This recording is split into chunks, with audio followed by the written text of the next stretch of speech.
And somehow we can trust maybe that in this new year, no matter how divided we are, and the incredible pain that still exists from racism and economic injustice and caste system and all of those kind of things, that we're beginning to feel our hearts and collective will move toward the healing, toward the well-being of humans and the world around us. So I'd like to tell a story tonight. You know, I'm a storyteller. It's just what I do. Ram Dass once told me I tell too many stories. I looked at him and said, Ram Dass, this is the pot and the kettle, you know? But here's a story for you. And the thing about stories is that they're not just stories, but the old stories. And this is an old Chinese story. Their word story also means storehouse, that they carry within them these stories that have been told for centuries. They carry a whole storehouse of understanding and wisdom. So I'll let you sense what's in the storehouse. I'll unpack it in my way, but maybe you'll find other treasures. Once upon a time, as the story is told, and it's told to be a true story, there was a family that lived in a village along a river in west central China. And the father of this family, who was a farmer and basically a good man, married a woman from the village, and they had 2 daughters. And when the first daughter was 6 years old, she got ill and died, which broke the heart of her mother, who also fell ill that year and died. Now the father was left with 1 daughter only, and she became the light of his life. Her name was Sen, or Seijo. And she was a lovely little child. He did everything for her, and she liked to play. Her favorite playmate was a distant cousin who lived nearby in the village, 𝐜𝐨. And they played together so well. He was a handsome little boy, and they just enjoyed each other. And even the father would say, you'd make a good marriage when you grow up, watching them and seeing how they enjoyed themselves. So somehow in their little children's hearts, which are very tender and listen very carefully to what the big people say, they believed that they were engaged. And then it came, as she grew older, time for her to get married. And her father, seeking the best hand for her, found a young man, 𝐼𝐚𝐲𝐬, from a very good family, and told her that this was who she would marry. She was shocked and heartbroken. And she told 𝐜𝐨, I can't marry you. My father is marrying me off to 𝐼𝐚𝐲𝐬. And 𝐜𝐨 could barely stand it as well. You can imagine, after all those years of their play and love. He wept, she wept, cast down and depressed.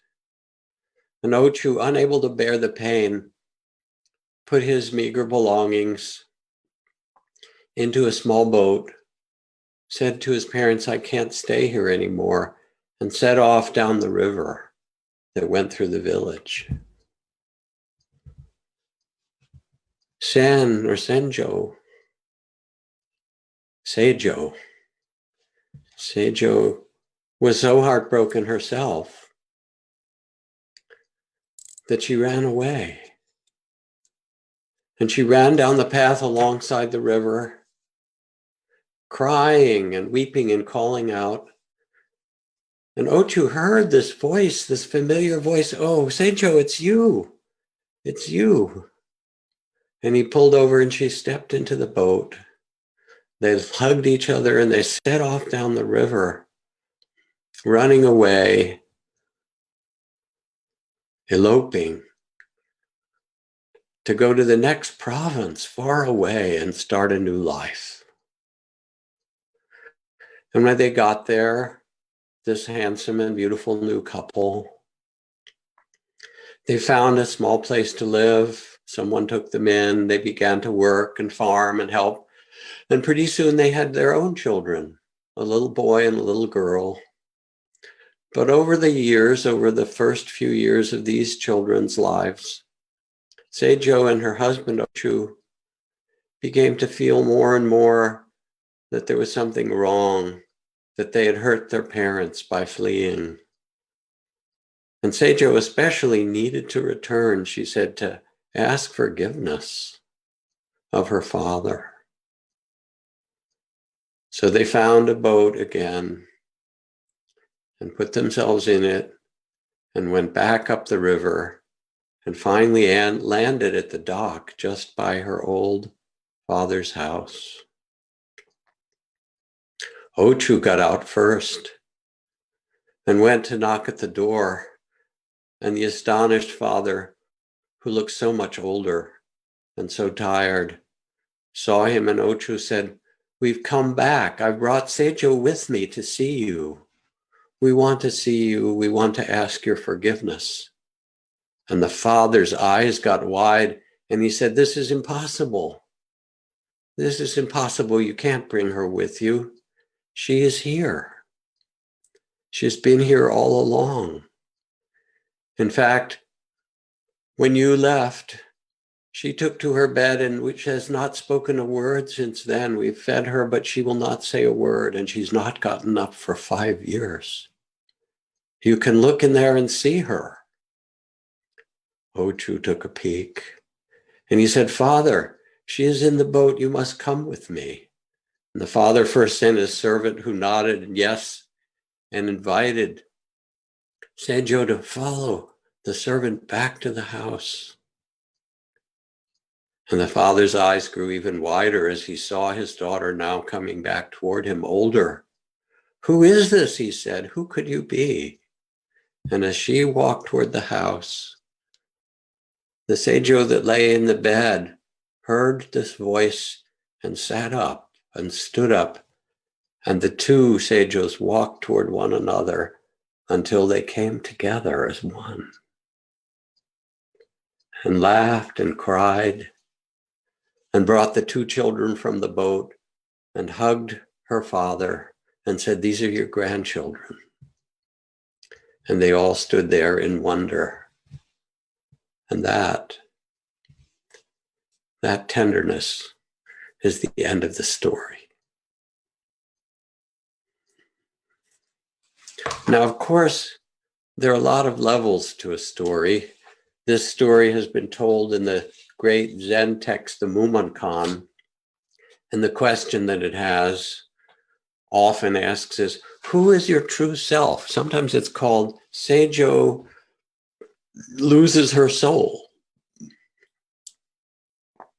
The question for us is, can we come back?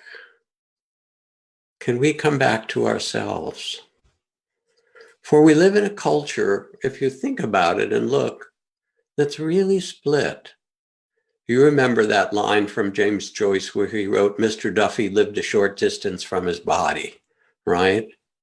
And so we have our kids sitting at desks all day long or watching a screen now because that's all they can do in the pandemic, when half the time they should be out running and playing in the playground in the woods and living the life of a child in some physical way.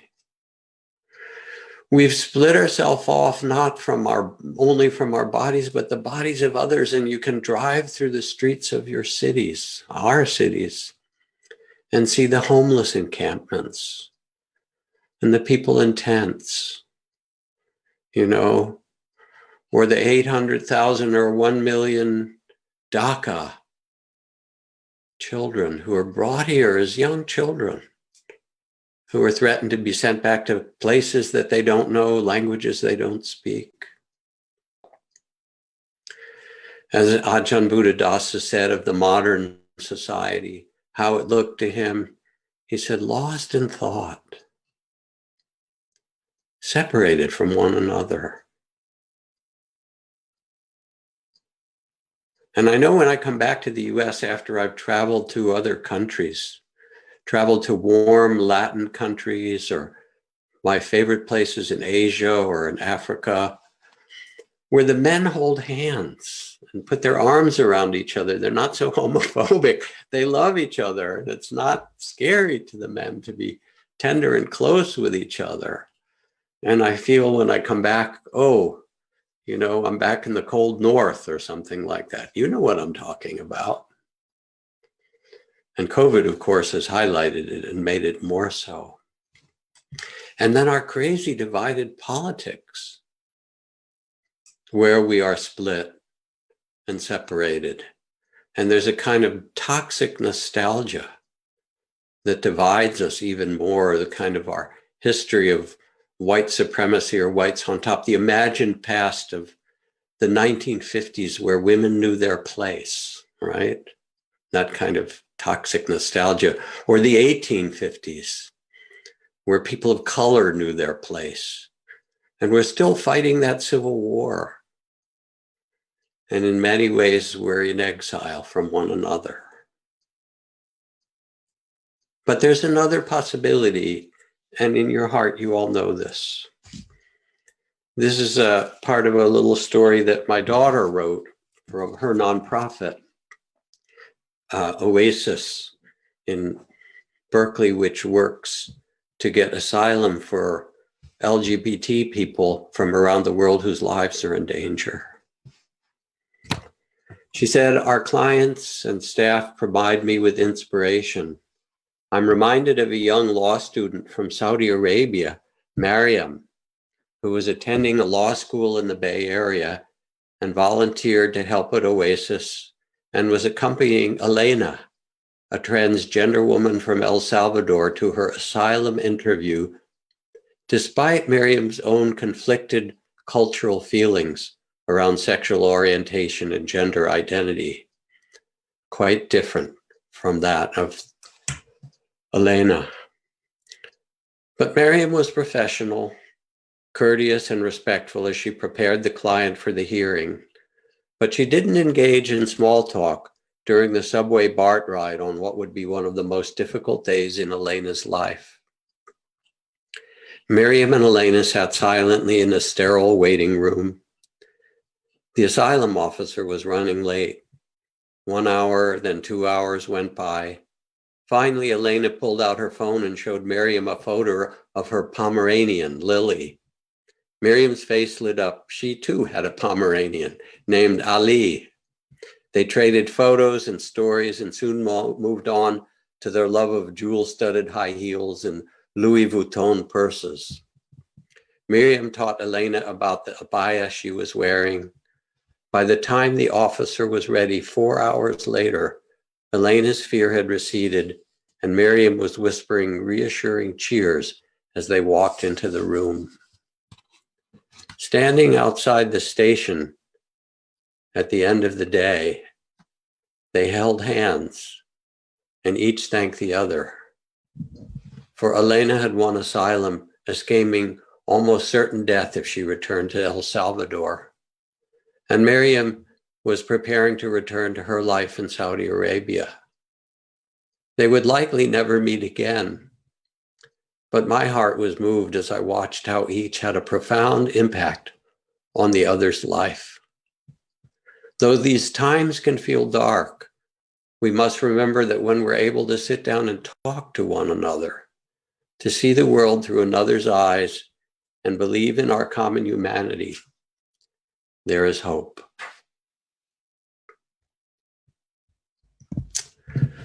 Mindful, loving awareness, no matter the darkness, is an invitation to trust, to know that it's never too late to start again.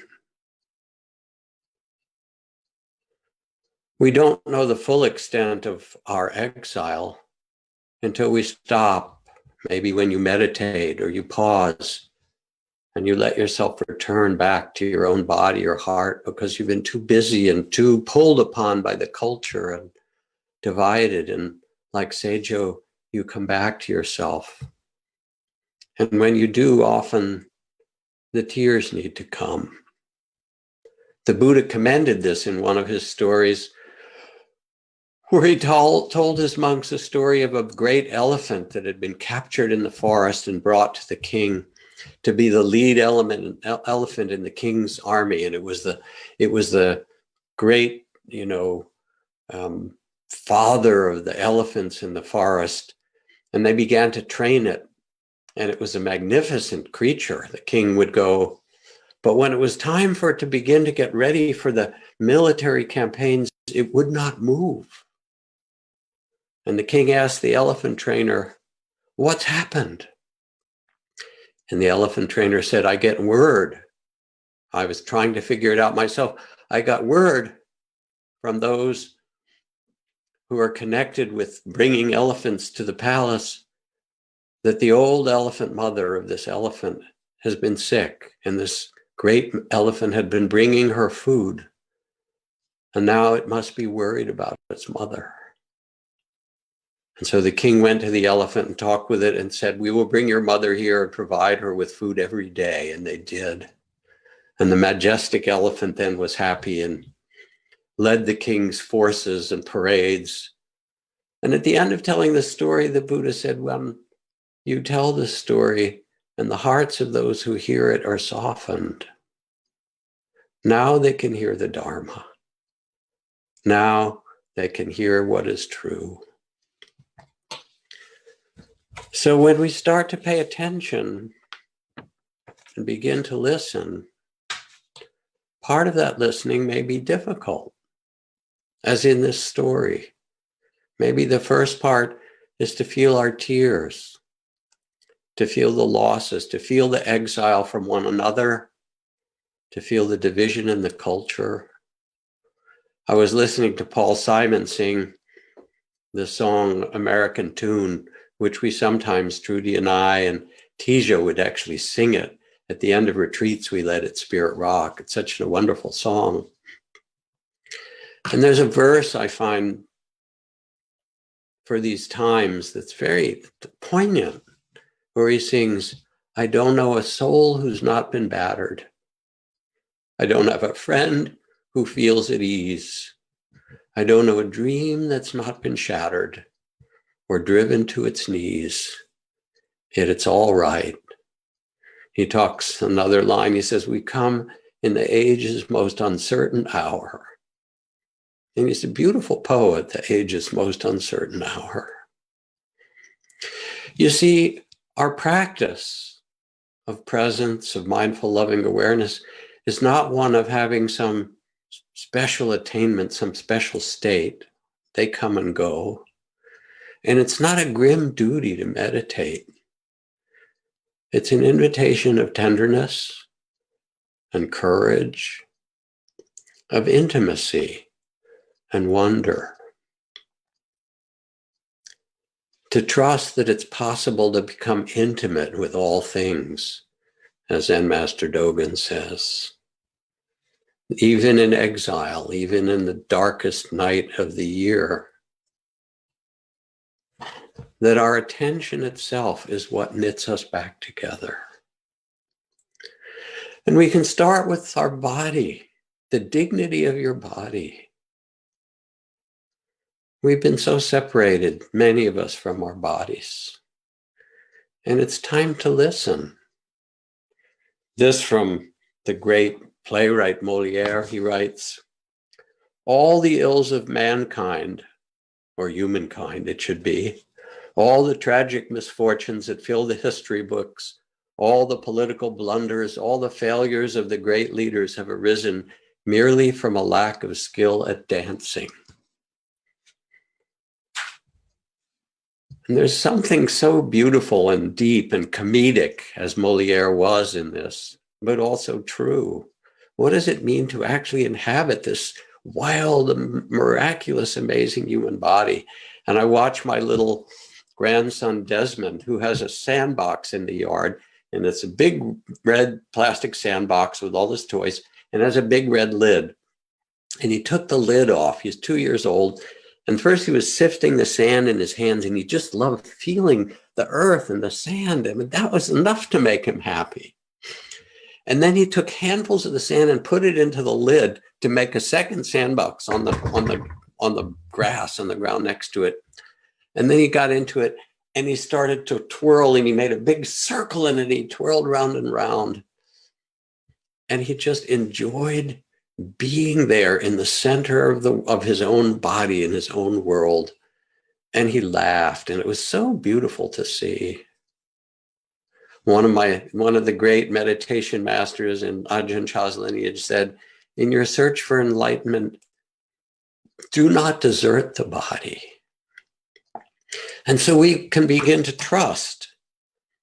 As Voltaire said, the art of medicine primarily consists of amusing the patient while nature does the healing.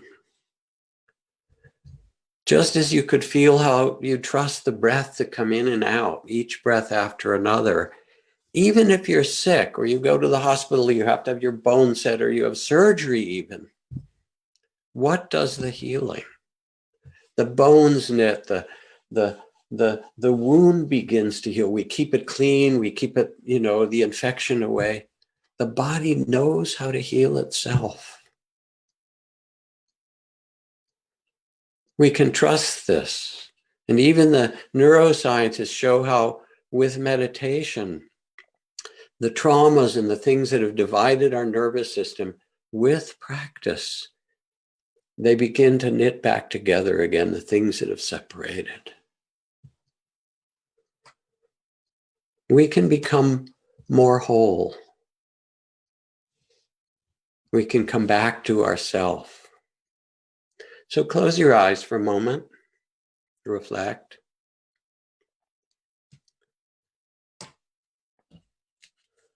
As we did in the meditation to begin with.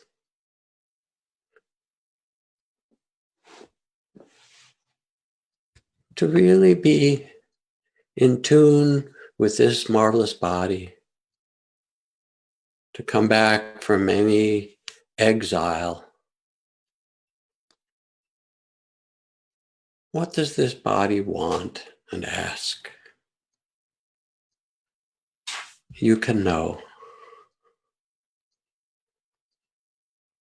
What wants to be listened to, honored, felt?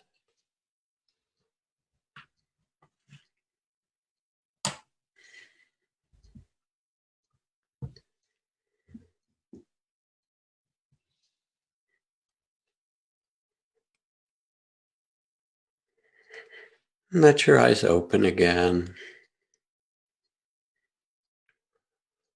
Just as you can trust the breath, just as you can trust the body to heal itself and to speak to you when you ask and listen, so too you can trust the heart. We get exiled from our heart as well. Ajahn Chah said, if you haven't wept deeply, you haven't really begun to meditate. It's going to be one part of your practice, the tears, the ocean of tears. And as we get quiet, there's grief and longing and rage and love and joy and fear. All these things held in the heart. When we're exiled from the heart, 𝐉𝐚𝐜𝐿, who is the Surgeon General under President Obama and now again under President Biden, said that the majority of what comes through the doors in the hospitals and clinics in the US has its origin in our emotions and our lack of awareness of them. I hope that rings true for you. You can understand it, the level of stress, the level of pain, lack of awareness, inability to grieve, to love, to long, to touch, to be in the heart, then manifest in all these physical ways. But the poet 𝐜𝐨𝐵 says, when after heavy rain the storm clouds disperse Is it not clear that they have wept themselves to the end? And one of the most beautiful things we learn from mindful loving awareness is that we can be aware of all of our emotions, the grief and the love, the longing and the pain, the fear and the joy and the excitement. And mindful loving awareness makes the space for all of these to be held in the great heart of compassion. Again, take a moment, close your eyes, reflect. What emotions and feelings are in exile?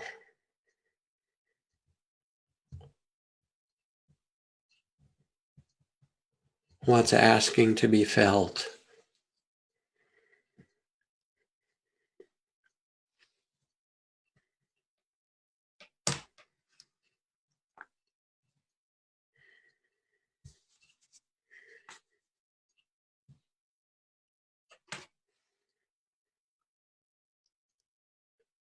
You can know.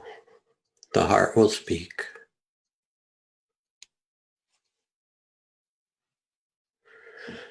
And then there's the mind of stories and thoughts and images. That mind, the thinking mind, which is a good servant, but a poor master. Do we believe all those stories? I hope not. I remember going to see Ram Dass in the last few years. And I went to see him after a period that had been a really busy time. And he asked, "So how are you?" And I said, "Too busy." And he looked at me with a smile and he said, "Drop the two." And it was a beautiful moment because the two was saying it wasn't the way it should be. The judgment, the judging mind. And instead I could simply say, "Oh, how am I? I'm busy," or "I'm tired." And one of the beautiful things of mindful loving awareness, again, of ending exile with our bodies or our hearts, we can see what's in our mind. Oh, that's the judging mind. That's this body of fear mind. Thank you. Thank you for trying to protect me. I'm okay for now. It's all right. Thank you for your opinion. We don't have to believe all of those thoughts. And we begin to trust that under all the stories and ideas and fixed opinions and views, under the shame and the longing and the hope, is a deep silence, like this time of the year in the fertile darkness. There's a vast stillness like the music of the spheres. For what we are is not those thoughts or emotions or body. We're the consciousness itself, timeless and still, the witness to it all. And here's where we reconnect. And the last of these reconnections of coming back as Seijo did is to the body of the earth that is our body. Joanna Macy, together with John Seed, used to hold what were called the Council for All Beings. And in these weekend or week-long rituals, participants were invited to go and spend time in the woods, by the streams, in the mountains, and find their connection with something that needed a voice in the human world. And they came back into council. And each one of them, sometimes because they made it a beautiful ritual, would come back in costume of some kind or create a mask. But really it was the voice of their heart. And they would say one at a time, they would be invited to speak to the human family and say, "I speak for the salmon, and our rivers are gone and dammed or polluted." And the voice of the salmon would come through that human. "I speak for the otters. I speak for the glaciers. I speak for the condors or the ocean." And we have this miraculous capacity to return from disconnection and exile and come back to be truly connected. We know this, it's deep in us. When the hurricane hit Houston and the whole city was flooded some years ago, and people were on their roofs waiting to be rescued with their children and their dogs, there was the whole Cajun Navy that came. People with their airboats from Louisiana and Mississippi.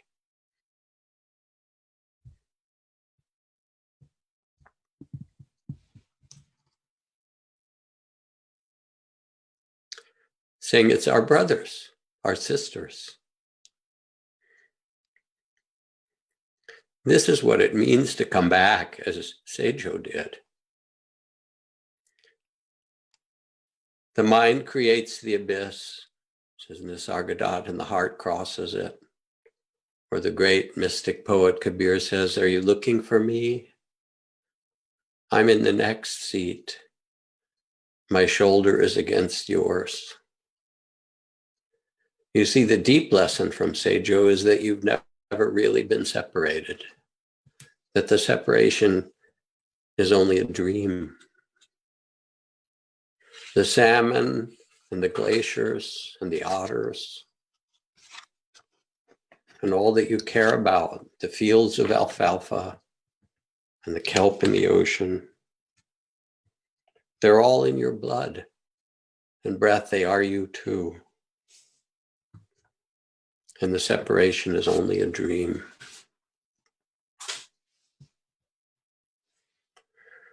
So we light our candles for love and the gift of our meditation practice to take time to quiet the mind and bring a sacred presence. Even if it's boring, Gandhi called it blessed monotony. All right, do it anyway.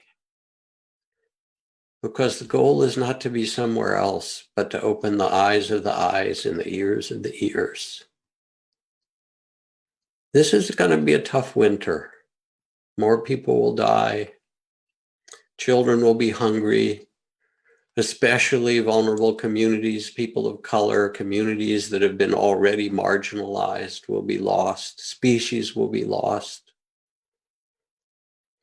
There will be personal and collective suffering. It's true, and your heart needs to allow this to be felt and touched.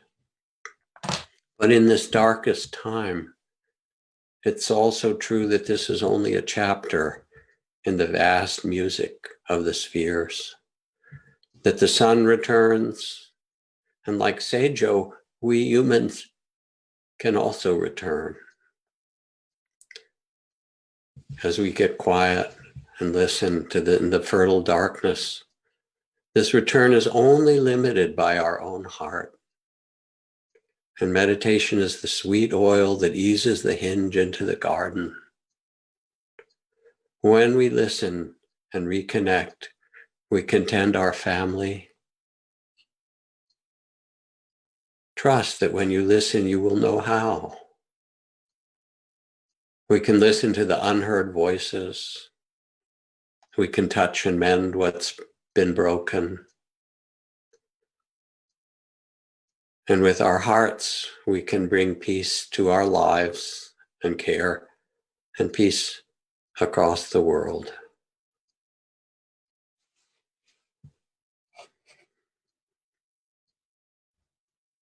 The practices that we do together, loving kindness, compassion, a deep listening and attention,